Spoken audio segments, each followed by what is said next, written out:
Welcome to Inspiration Rising. I'm your host, David Trotter, and we're here to inspire you to rise up in your life, love, and leadership. Well, today we're talking about the D word, divorce. Now, my guess is that your life has been impacted by divorce in one way or another. Perhaps your parents are divorced, someone you know is divorced, maybe you've been through a divorce, or maybe you want a divorce. Maybe that's the case. I don't know.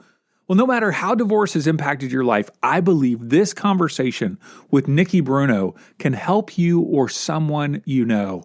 After going through a 3-year high-conflict divorce of her own, Nikki developed a coaching program to help other women stage an epic comeback after being sidelined by divorce, domestic abuse, illness, or loss. As a single mom of 2, Nikki holds a bachelor's degree in anthropology from Princeton University and a master's degree from the Harvard School of Education. Now, before we jump into this conversation, I want to ask you, have you had the opportunity to share the Inspiration Rising podcast with a friend or family member?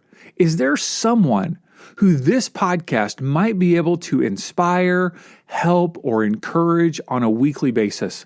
We put out 1 to 2 episodes a week, and we would love for you to spread the word about what we're doing at Inspiration Rising. Just tell your friend or family member to open up a podcast app and search for Inspiration Rising, click subscribe, and they'll have access to all of our previous 90 plus episodes and the episodes to come. All right, let's jump into this conversation with Nikki Bruno. Well, Nikki, thanks so much for taking some time to hang with me today. I really appreciate it. It's my honor. I'm really excited, David. Thank you so much for having me. I know you talk a lot about making a comeback, but in order to have a comeback, there's got to be a setback. And we've all had setbacks in life, of course, but today we're talking about relationships and divorce. And so if you wouldn't mind, maybe just take a few minutes and share with us about your own relationship journey for marriage and divorce and kind of how that got you into this whole coaching and conversation. Absolutely. And I love what you said, David, about an epic comeback. In order for an epic comeback to happen, sort of the prerequisite to that is you have to have gone through a place where you're going through really, really rough stuff. And I did. And my short version of my story is that I had a fantastic childhood. I grew up. I was an overachiever.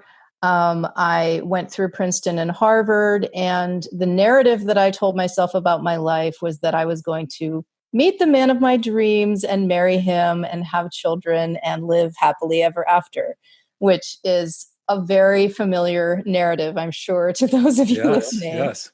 And that, for the most part, was what happened. I got married in 2006 to the man of my dreams. We had an incredible life together. We had 3 Ivy League degrees between us. We traveled a lot for the first 5 years of our marriage. And even after we had our son and then our daughter, we continued to travel the world, went to Japan, went to Europe, all over the place. And both my husband and I owned our own businesses. We were entrepreneurs. And so we led a lifestyle that most people considered to be non-traditional, very exciting, sort of jet-setting life. And we lived in Boston throughout our marriage and had a wonderful network of friends, lots of mutual friends. And we had a fun social life and traveled up to New Hampshire, lots of hiking. And I want this marriage. What the heck? I know. Yeah, I mean, anybody sort of from the outside would have said, these guys have it all. And for a long time we did. And starting at around year 7 of our marriage, more conflict started to happen. And by year 9, I was in a place where I found myself to be miserable in my marriage. And it's best at this point of the story to speak for myself and to say that our dynamic and our relationship had become unhealthy for me. It had become toxic for me. And there were multiple points of disagreement. There was a lot of tension. And there was a much higher level of conflict than I was certainly okay with and comfortable with. And when that conflict began to happen in front of our children and really, for me, impact the kind of domestic experience that our kids were having, that was really it for me. And so my husband and I separated, and we went through a 3-year-long process of separation and divorce that was high conflict in the sense that I was pro-divorce and my husband was completely against it. And so in addition why to was that? Why was he against it? Why was he against the divorce? Well, I can't completely speak for him, but he did not want to have a divorce. And for many reasons, neither did I. He didn't want that to happen to our family. He did not want that to happen to our children, and neither did I. And I imagine that I'll touch on this later, but divorce was the last kind of experience that I wrote into the narrative of my life. Sure, of course. So we disagreed, and he wanted to continue to work at it. He wanted our marriage to work out, and I was done. I was finished. So we were not on the same page. So challenging. So many people. I mean, your story, not to say that it's not unique, because everybody's story is unique, obviously, but just so painful, right? Just so painful, because it's not what you had hoped. It's, even though you were done, it's not like you go, I wish, I'm glad things turned out this way. Of course not. Nobody goes into that thinking that. No, nobody goes into that thinking that. Yeah. And yet divorce happens, and people do grow in different directions. People, I liken marriage to, it can be sort of similar to starting a new job, or to starting college, or starting at a new school, or moving to a new community. You only know so much when you're getting into it, and you can never be completely certain how it's going to go. And so I think when it comes to marriage, there are some aspects of marriage that have to do with compatibility and have to do with luck to some extent, and that also have to do with really working at the relationship. But some of it really just is, you aren't completely sure what you're getting into, and also people can change over time. And that was heartbreaking to me. And I know it was, speaking for myself, and also extremely difficult and extremely challenging for my now former husband. And particularly with a divorce where you're not on the same page about getting divorced in the first place. And then on top of that, there may be issues of conflict about how the divorce is going to go down, and custody issues and financial issues, and all of the other aspects of separating a family. There are additional types of conflict that can come up. Of course. So how did you get into coaching people through this divorce process? How did that come? Obviously at some point it's like, hey, it'd be great to help people through this, because I've been through this. Like, how did that come up for you? Yeah. Well, I learned about coaching and decided to make a career change and become a professional coach just at around the time that our marriage was falling apart, actually. And my intention in becoming a professional coach had nothing to do with divorce and nothing to do with being a life coach. I went to coaching school with the intention and plan of being an executive and leadership coach, and working with leaders who feel isolated in their roles and want to create a culture of collaboration in their organizations. And what happened was, when I was toward the end of coaching school, and I had just launched my new coaching business, and that was when sort of the proverbial stuff hit the fan in my personal life, and things started to fall apart. And what I did was I did not have the financial or energetic bandwidth at that time to get a new business in a new industry off the ground. I had been an entrepreneur, a solo entrepreneur since 2007. And for about 10 years, I had run a successful editorial services business. I was in the publishing industry. So I knew what it took to start a new business. And therefore, I knew that I didn't have the bandwidth, the energetic bandwidth or the financial bandwidth. So I tabled my new business, went through the divorce process. And as I was coming out of it, and after I had taken maybe a year to really heal, to kind of put the basic puzzle pieces of my life back together, making sure that my kids and I had a new place. I was the one who moved out, and getting my feet back on the ground. After that time, I reached this turning point where I was ready to stage my own epic comeback, where I was ready to start working out again, to hire my own business coach and life coach, to get my mojo back. And that is when I got the idea of becoming a life coach instead of an executive and leadership coach. And by the way, there aren't that many differences, because when you're a coach, you're dealing with all aspects of a person's life, whether you're helping them with their communication skills or with their intimate relationships. But there are multiple different types of niches within the field of coaching. And due to the very hellish and difficult experience I had gone through, I became really passionate and driven to open a business where I would be helping women go through a similar process. There are so many statistics about how women and children in particular are impacted negatively in very big ways by the divorce process. I recently saw a statistic that 60% of Americans who live under the poverty line are divorced women and their children. Mm. Mm-hmm.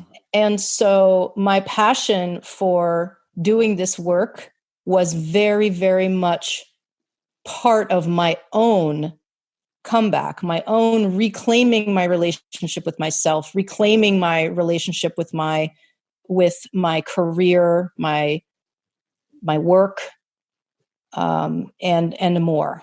And since I made that decision over a year ago to do this work, I have been more driven and more motivated and filled with more joy at the work that I do, which doesn't feel like work, than I ever have been in my life to this point. That is so awesome. That is so great. That feels good. That's good. You talked about this epic comeback, right? And you talked about reclaiming yourself, I believe is the way that you put it. Now, my wife and I, 12 years ago, I filed for divorce. And I was in a really bad place. I was burned out and I wanted to start fresh in life. Made some really poor choices. And we ended up 6 months later reconciling. We've been married now almost 26 years. But it was the most brutal experience of my life. And I just want people who are listening, either those who are going through a divorce, who have gone through a divorce, or those who have friends. You either have gone through a divorce or separation, or you know somebody who's gone through a divorce. I mean, it's like when I was growing up, Nikki, I didn't know anybody's parents who were divorced. Yeah. I just so crazy. I mean, obviously I'm a little older. I'm 46. So 30 plus years ago, I grew up in Kentucky. I knew nobody who was divorced. I mean, if that was like, whoa. Now, of course, not to say that divorce wasn't prevalent then, but it's very prevalent now. Challenges that we go through. You say reclaiming yourself. I want those individuals who are in need of reclaiming themselves or have friends that are in need of reclaiming themselves. What does that mean? What do you mean by that? Well, in the same way that you said, in order for there to be a comeback, there has to be a low, there has to be a period of utter pain and to some extent trauma. In order to reclaim something, that implies that we've lost it.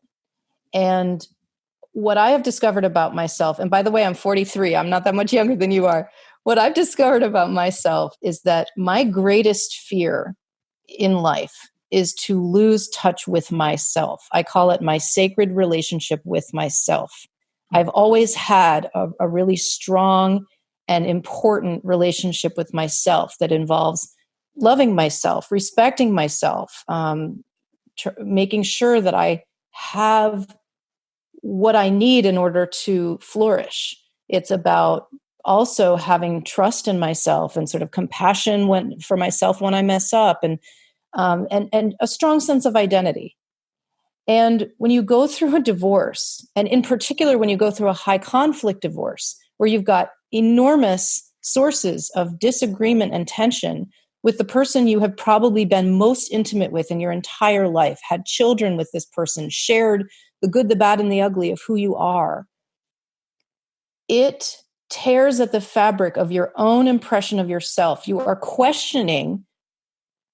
There's almost, at least in my case, nothing that I wasn't questioning myself about. I was questioning whether I was a good parent. I was questioning whether I was capable of being a good partner, a good wife. I was questioning my judgment. I was questioning my ability to make decisions, because many of the decisions that I was making were being intensely questioned and criticized and attacked by my husband at the time.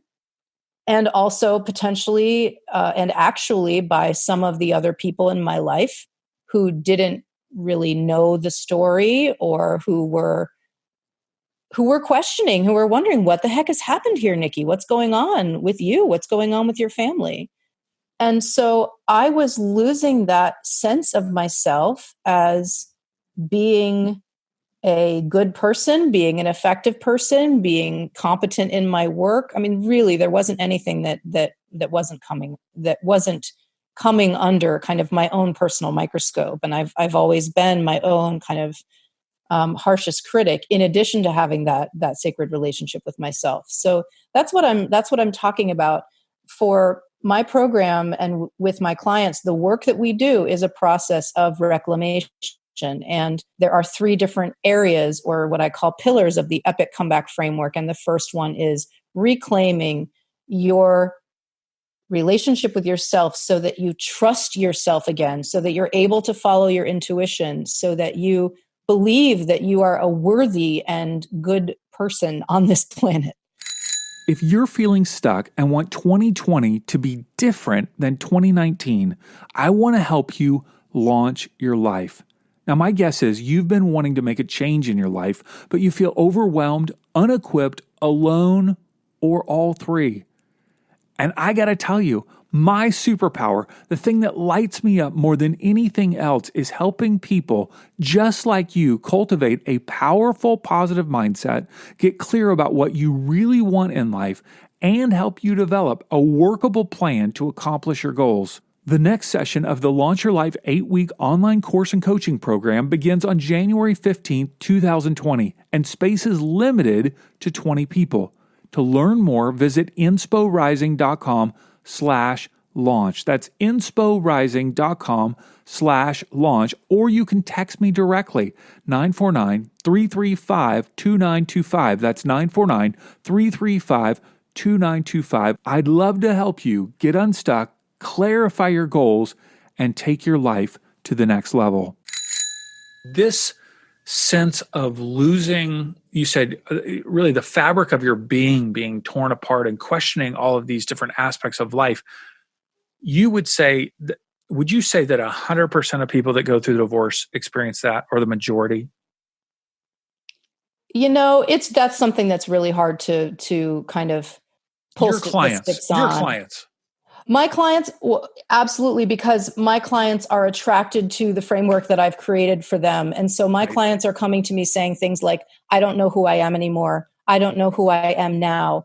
What does it mean for me to be a divorcee? What does it mean for me to go from spending every single day with my children to spending only half of my children's time with them? What does it mean now that I have worked inside the home to be forced all of a sudden to work outside the home. How in the world am I going to make ends meet? So I would say, yes, I don't think, again, this isn't a statistical scientific answer, but I think it would be near about impossible to come through a high conflict divorce without questioning who in the world you are, in your identity, your very identity. Sure. That makes sense. So you talked about 3 pillars of this epic program. It is an epic program. You bet. Epic comeback program that you've developed. And the first one is reclaiming yourself. Okay. So you've talked us through that a little bit. Is there anything you want to add to that pillar? No, I think we're good on that pillar. Okay, so you help women reclaim themselves, reclaiming their identity, reclaiming themselves as being worthy, as being lovable and loving. That all makes powerful sense. What's the second pillar that you're talking about? So the second pillar is about reclaiming your body. It's about reclaiming your relationship with your body.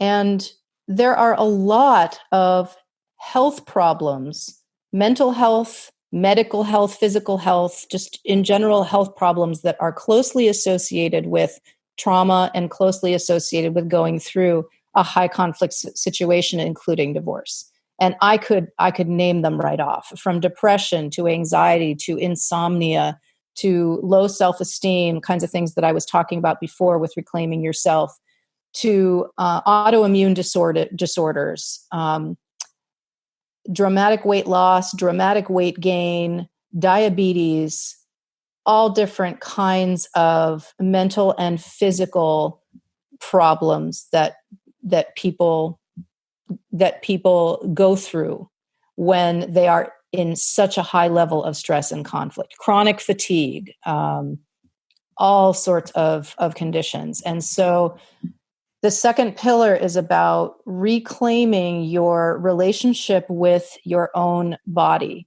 So that includes not only seeing your doctor and making sure that you're getting physicals, but also, and almost more important, getting into really good physical shape, paying attention to your nutrition, paying attention to your energy level. If I could state any shortcut to getting your mojo back and feeling attractive and feeling sexy and feeling worthy and getting back into kind of reclaiming your power in the wake of a high conflict divorce, any kind of divorce, the shortcut would be get yourself into the best physical shape of your life.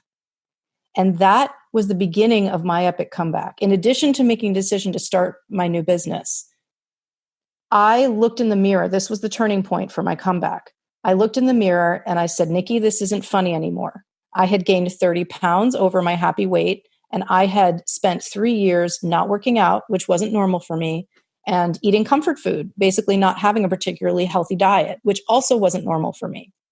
And I was compassionate with myself about having a period in my life where that was going on and where I was taking care of surviving. I mean, basically, I was in survival mode. Mm-hmm. But once I got to the other side of crisis mode, I looked in the mirror and I said, this isn't funny anymore, and this is going to change. And I contacted a fitness coach who was my friend in elementary school from way back in the day. And I said, Molly, sock it to me. And she gave me a fitness program. She gave me a nutrition program. I followed those programs to the letter for 9 straight months. I got into the best shape of my life. And what happened to me physically and emotionally was very dramatic and very fast. Literally within 3 days of starting to work out again, my body was saying, thank you for doing this again. Thank you so much. We really needed this. I stopped taking naps. I became a lot more engaged with playing with my children, a lot more energetic in the way we were spending our day. And my energy level went from probably about a 3 out of 10 to an 8 or 9 out of 10. And I have been flying high ever since. You seem like a very intense person. I don't I just am like, you are like a kick ass and take names kind of person. Like, I just feel that. And yet I'm wondering during this process, did that get like beaten down? You know what I mean? Or did you become more intense, more volatile? during this high conflict? Or did you just feel like, oh my gosh, this is just the worst, and you regained that intensity? And when I say intensity, I love intensity. I'm a very intense person, but it means that, you got a confidence. You know who you are, you know what you're all about. How did that shift as well as you began to work out and eat in a different way? Yes, that shifted too. I think the best way, yes, I'm an intense person, and I've always had mojo, I've always had chutzpah. And if you had met me in the darkest days of the divorce process, you still would have been able to sense that. I mean, it's not as if our personalities are completely erased when we go through trauma. I was definitely depressed and anxious through a lot of that period, but I still had the light inside me. It was a matter of it being a lot dimmer. It was a matter of me. I was pretty darn high functioning for most of that time.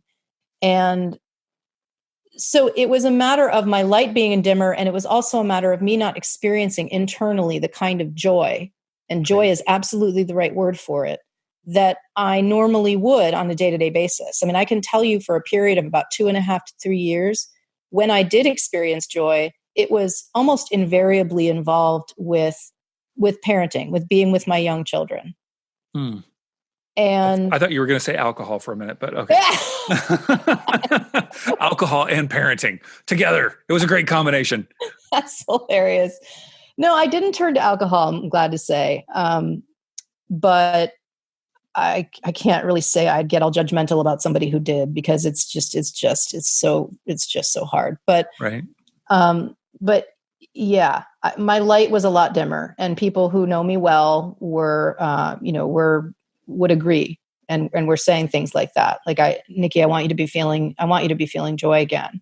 And I got there, and part of what helped me get there absolutely was paying attention to my health and physical fitness, and all of the ships started kind of rising on that tide, and what also has to be mentioned about reclaiming your body is reclaiming your sensuality and your sexuality, reclaiming yourself as a sexual being. Because I don't know about the rest of y'all out there who've gone through a divorce, who have been married, especially married for a long time, when things are tense and things are not going well. You can go years of completely losing touch with yourself as a sexual being. You're not having any good loving. And so part of what I'm doing with my clients is, it's not just about nutrition. It's not just about fitness. It's not just about going to get your physicals. It's also about reclaiming your sexuality and your sensuality, and regaining that knowledge that you are an attractive and beautiful human. And it's not always a process of regaining. It may be a process of discovery in the first place, and exploring parts of yourself that you never really have kind of gotten to know really well. Ignorant question. I mean, this is so ignorant. How do you do that? Like, how do you help individuals, right? I mean, I'm stepping out here on a possible landmine, but like, what is this? Like, what does this look like? What are we talking about here, Nikki? Okay. Are we talking about getting like some, like, Victoria's Secret lingerie and taking some boudoir pictures and putting them up in our house? Like, what are we talking about here? We're talking about experimentation. We're talking about having sex with or without a partner. We're talking about pleasuring yourself. We're talking about getting back out onto the dating scene, ultimately in a safe way. We're talking about doing research. We're talking about engaging in types of, I'm not a big fan of the word self-care, but that's what people understand it to be these days. Engaging in going and getting massages, increasing the amount of times in your day-to-day life where you're engaging in human touch. So it's not just about sex. It's not just about intercourse. It's also about, and that's one of the reasons why exercise is so important, because the chemicals that get released when we exercise are the same kinds of chemicals that get released when we're having sex. They're the kinds of chemicals that tell you, I'm a sexual being. I feel good in my own body. So we're talking about, this is where I refer some of my clients to reinvention stylists, to personal stylists. Go get your hair done. Pay some attention to your appearance. Take some baths. So it's not just sexual experimentation and exploration. Sensual. It's sensual experimentation. And it's also research. Read some books. If there are fantasies, let's say sexual or sensual fantasies that you've had or that you'd be open to having, do some reading. There are some incredible books about sexuality and incredible books about exploring your sexuality and getting in touch with who you are as a sexual being who is worthy of having sensual pleasure.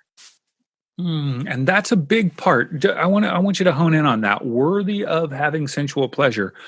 How would I not feel worthy of that? Why would I not feel worthy of that? If you've grown up the way that, to be really honest, most girls grow up not being encouraged to explore their own bodies, being discouraged from exploring their own bodies, and being discouraged from being sexually active, and being discouraged from learning about how to create and bring about sexual and sensual pleasure. Americans, relative to many other cultures in the world, are rather prude and rather frigid, to be general, to make a generalization. And my bachelor's degree is in cultural anthropology, and I've studied a lot of different cultures, and I also have been to 60 countries myself, traveling and spending time among people of different cultures. You're not saying you've had sex in 60 countries. You're saying you've traveled there. I'm just want to clarify for everybody. Okay, just want to make sure. Unfortunately, no. That would be a pretty amazing thing to claim. But whoa, no, our attitudes towards sex are cultural in addition to being psychological and social. And so I invite the women in my program, and I invite any women who I talk to open their minds and open their hearts and open their intuition to exploring themselves sexually. Okay, let's move on to pillar number 3. So we've got, I'm reclaiming myself, I'm reclaiming my body. And what else do I need to reclaim if I'm coming from a setback to an epic comeback? Pillar number 3, can you guess, David? What do you think? Well, I already know because I've looked at your materials, but it's community. That's right. Yeah. So the third pillar is community. And this, by the way, this framework that I'm talking about, the epic comeback framework, this is the what that I do with my clients. There's another whole framework that is the how of how we actually do this. It's called the epic comeback journey. And we won't have time to go over that one. But what I'm saying is this is part 1 of my curriculum. And I totally geek out on this stuff because I have a master's in education, and I'm all about creating curriculum and creating a framework that we can really grab onto. So it's about reclaiming your community. Going through a high conflict divorce, inevitably, I spoke before about tearing at the fabric of yourself, of your very relationship with yourself. High conflict divorce is also something that impacts your relationships. Of course, obviously, not only with your spouse, but also with your children, if you have children, with other members of your family, members of your spouse's family, with your friends, especially if you have a lot of mutual friends, and with your larger community, potentially even your colleagues at work. Divorce is something that impacts that because it puts people who know you in this awkward position where they're kind of like, how do I relate to you now? Am I supposed to pick you? Am I supposed to pick your spouse? How do I handle this? People don't necessarily know how to talk to you anymore because you're going through something that they don't relate to, or there's something that's very awkward to talk about. And it's almost inevitable that you're going to lose some friends. And so pillar number 3 is about creating a vision for how you want to feel when you're surrounded by your loved ones. How do you want to feel in community with other people? Do you want to feel very peaceful and quiet and held and loved? Do you want to feel like you're being stimulated and challenged and pushed? Do you want to feel like you're having a blast and you're having fun and you're laughing a lot? So how do you want to be in community with other people? So I establish a vision. My clients establish a vision, and And then we talk about, well, who are the people in your life who make you feel that way? Mm-hmm. Deepen your relationships with them, spend more time with them, hang out with them. And if there are people who make you feel, or who create an atmosphere where you are not happy, or you're feeling tense, or you're feeling anxious, or you're feeling judged, let those relationships go. Create some new distance where there wasn't any, or you may have to completely end the relationship.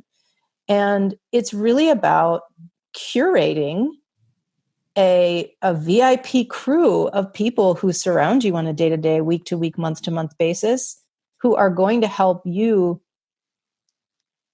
feel supported and loved unconditionally. Mm-hmm.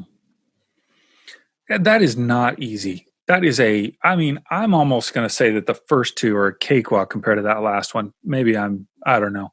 It just, you know what I mean? Like, the older you get, the harder relationships are to develop. And now you're in transition. Obviously, you've got more time, but it's like, it does seem like an opportunity in the midst of those relationships to be playful with how I see myself or how I feel about my own body. You know what I mean? Those community atmospheres become almost like an experimentation lab, it seems like, with me feeling differently when I'm around those different people. I don't know. Am I making that up? I don't think you're making it up. I think that different people respond to this framework in different ways. So, for example, when I look at this framework, I say, you know what? I can do the community part and I can do the body part. It's the self part that's the hardest, that requires taking that look in the mirror. And there are other people who are going to say, oh my gosh, I'm feeling great about my community, my friends, my family, and I'm feeling really good about myself. But this part about my health and my body, I'm in danger. Yeah. My health is in the toilet, and this is going to be really hard for me. So I'm drowning in potato chips. I'm drowning in potato chips. I'm drowning in fatigue. I'm falling asleep. I'm binge watching Netflix and binge eating pizza, and I can't get out of it. Yeah. Okay. So basically, everybody's going to have a unique area that they're challenged with. All three are super challenging. But if you were to be, you are speaking to people who are going through a divorce, going through a separation, and what would you want the best case scenario for them? The ultimate result that you want for somebody, whether they're working with you or not. What do you want for them in their life as they're coming out the other side of this? I want my clients. I want anybody who's coming out of a high conflict divorce, but I'm going to talk about my clients because they are my people. I believe in them 3,000%. And what I want for them is what they're telling me that they want for themselves, which is they want freedom. They want freedom. They want to be and feel like they are in charge of their lives, like they are the main event of their own lives. They're throwing a party and everybody else wants to come, and other people are saying, I want what she's having. I want them to feel joy just about every single day from something. It doesn't matter what. I want my clients to feel joy. I want them to be making epic moves in their lives, whether that means starting a new business, whether that means creating a vision and a plan for finding a partner who is the partner that they know will be an incredible match for them. I want them to be taking strides, whether it be in their career, their romantic life, whether they start volunteer work, whether they start some kind of new project that they've always wanted to start, they learn a new instrument. I want my clients to be the architects of their own life. And I want them to be using their superpowers. I'm really big on superpowers. So my greatest superpower is that I can spend 20 minutes with somebody, and within that 20 minutes of having a powerful conversation with them where I'm asking them open-ended questions and I'm doing this magic of synthesizing what they're saying about what brings them joy, about moments when they felt very powerful. And I can intuit very quickly what makes a person I'm with astoundingly, amazingly awesome. And I want my clients to know what their superpowers are, to know what they're naturally amazing at and what brings them joy. Because if it doesn't bring you joy, it's in my book, it's not a superpower. And I want my clients to be in that pocket, to be in that zone of genius as much of their day as humanly possible, because that is how they're going to serve themselves, their families, and the universe best. So good. So good. Yeah. And that's holistic, what you're talking about. That's not just about like getting through a divorce. That's about a whole life epic comeback transformation. So powerful. It's not about divorce. That's the thing. So the easiest, fastest way to describe what I do is that I'm a post-divorce life coach, in that I get what you went through. I get where you are. I get that you're now co-parenting or parallel parenting or whatever relationship you have with your former spouse. I get what you've been through, and I know it's really hard. But I also know that the crisis and the trauma are opportunities. They open you up, and there are treasures and gifts to be found in that. And anyone who tells you that divorce is all bad news, all utter hell, and all utter trauma hasn't really been there. They haven't mined the gold, like you just said. They haven't found the treasure in it. There is a treasure, whether you initiated the divorce or whether your spouse initiated the divorce. There is a treasure in all different types of trauma. And I'm not just talking about divorce here. And the epic comeback framework that I've created is based on me geeking out and studying comebacks, epic comebacks of all kinds, from athletic comebacks to professional, to business, to personal, to spiritual comebacks. People who were at the absolute low and became that phoenix that rose from the ashes. And I will tell you, I have a podcast called the Epic Comeback Podcast. And all of my guests, I've interviewed now about 95 women. Every single one of them went through some kind of traumatic situation, including divorce, cancer, life-threatening Lyme disease, bankruptcy, all different types of traumatic experiences. And almost every single one of my guests came out on the other side of that experience and turned around and extended a hand, because they want to help people who are coming through right now what they got to the other side of. It's absolutely amazing. And so the number of people who go through 1 or 2 or 3 or more types of trauma and who come out stronger and find a way to harness that warrior energy and to do good in the world, that kind of miracle happens every single day. And so what I am helping my clients do is I'm helping them get over it. I'm helping them move on from it. I don't want my clients to be defining themselves by the divorce that they went through. I don't want them to define their children as being children of divorce. I want them to move the heck on and detach from that sort of descriptor as being part of their identity. I want them to be themselves. All right. CoachNikkiBruno.com. Of course, we'll put CoachNikkiBruno.com in the show notes. People can swipe up now on their phone and find that link. Of course, they can go to our website, insporising.com, and find all the links, as well as to your podcast.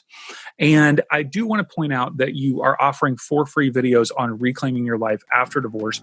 It's a free video series where you go a bit more in depth into these 3 pillars of the Epic Comeback Framework. And they can go to your website, CoachNikkiBruno.com, in order to get those. It'll pop up, the magic of the pop-up. Everybody loves those pop-ups. And I've got pop-ups on my website. Pop-up, here you go. This is what I really want you to see. Nikki, you're doing good things in the world. Oh my gosh, you're like raising 2 amazing kids. You're helping people. It's a gold mine everywhere. Thank you so much, David. This has been an awesome conversation, and I love your podcast. I love what you do, so thank you so much. Well, I hope you enjoyed my conversation with Nikki today. And if you're looking for additional support and encouragement, I want to invite you to join the Inspiration Rising Insiders private Facebook group. That's where you can meet other listeners, chat about the show, and be inspired with like-minded people. Head on over to insporising.com/insiders. That's insporising.com/insiders, and it will take you directly to our Facebook page. Well, no matter how divorce has touched your life, may you sense the presence of the divine who deeply loves you. And may your heart be healed where it's been broken. And may you be courageous enough to love and experience love once again.